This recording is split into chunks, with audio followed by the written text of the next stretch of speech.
قلب مطمئن قسط نمبر 34۔ جس دن بادشاہ ایران سے گیا ہم پیرس میں تھے۔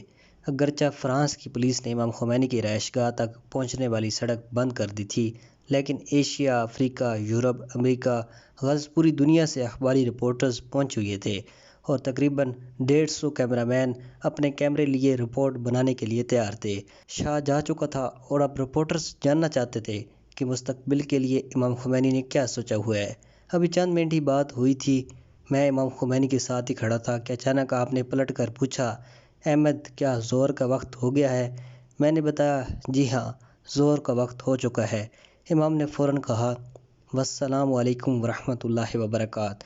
آپ دیکھیں کہ کتنے نازک موقع پر امام خمینی نے اپنا انٹرویو روک دیا، ایسے وقت میں کہ جب دنیا بھر کے ٹیلی ویژن چینلز موجود تھے جن میں سے ہر ایک کے لاکھوں دیکھنے والے تھے اور امام خمینی کی تقریر جاری تھی۔ عین اسی وقت آپ نے اول وقت نماز پڑھنے کے لیے تقریر روکی اور نماز کے لیے روانہ ہو گئے۔ آقا احمد خمینی امام خمینی کے فرزند فرماتے ہیں۔